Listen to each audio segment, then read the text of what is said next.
Hi, friends. Today we are wrapping up our series on God's steadfast love, and we're talking about the steadfast love that we get to offer to Him. And I think for most of us, that idea either sounds too simple or too impossible. It can feel too simple. Of course, I love God. I know Him, He knows me. It's easy to offer Him my love. And also, it can feel impossible. It can feel like it's too big of a goal to love God steadfastly. He is loyal and faithful. There's never a time that He is not acting toward us in love.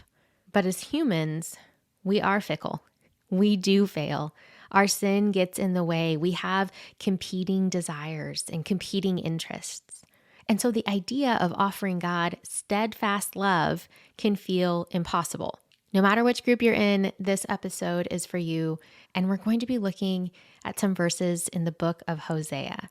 Now, Hosea is a complex book of the Bible. It talks about the punishment that God's people face because they are unfaithful, because they are unloyal to Him, and they keep going after false gods and living lives apart from Him, and about God's persevering, pursuant, steadfast love for them. Hosea was a person, a minor prophet, who God told to go marry an unfaithful woman as an illustration of what was happening with His people. Hosea and his wife have children, and first they have a son named Jezreel, and God says to name him that because He's going to punish the house of Jehu for the blood of Jezreel.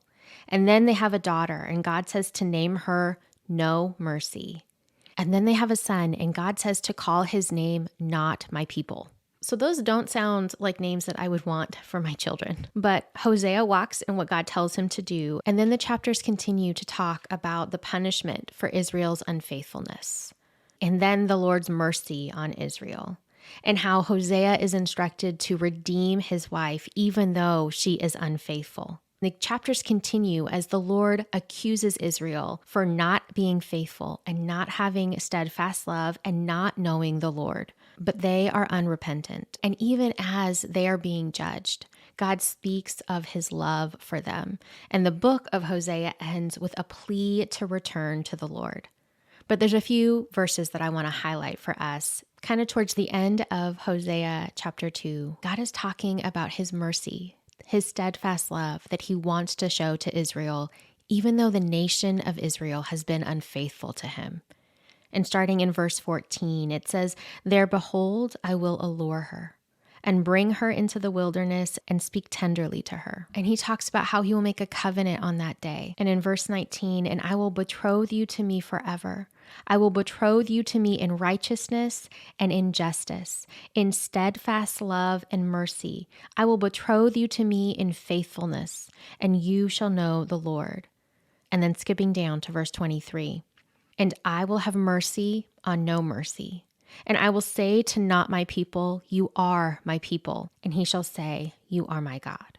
There's encouragement for us here, even in the times when we feel like we are not steadfast in our love for the Lord, that God's love pursues us.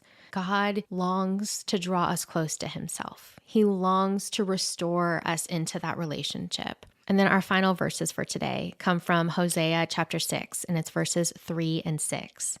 It says, "Let us know, let us press on to know the Lord. His going out is sure as the dawn.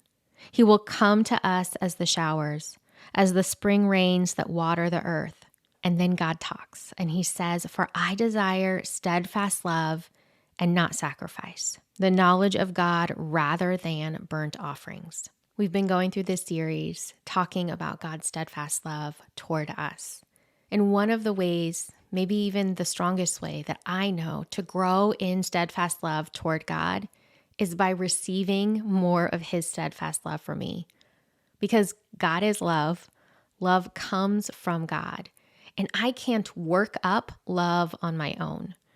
But we get to receive God's love for us. And then as we receive it, we get to give it back to Him. God's love isn't just something we receive. It's something we receive and then we get to act in accordance with. We get to put His love into action in our lives. And He tells us, "I desire steadfast love, not sacrifice, knowledge of God more than burnt offerings."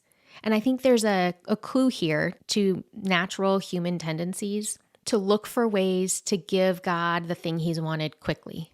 Oh, yes, let me give him a burnt offering.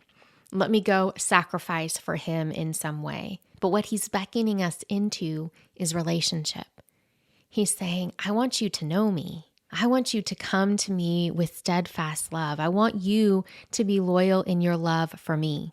In episode 142, we looked at how God described himself to Moses and that God wanted to show Moses that he was steadfast in love. God so values mercy and loyal love that he desires for us to give that to him too.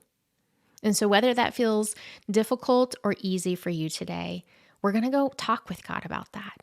We're going to ask God to help us be steadfast in the way that we love him. And so here's our question. God, I want to be steadfast in my love for you. What's one way I can grow in this?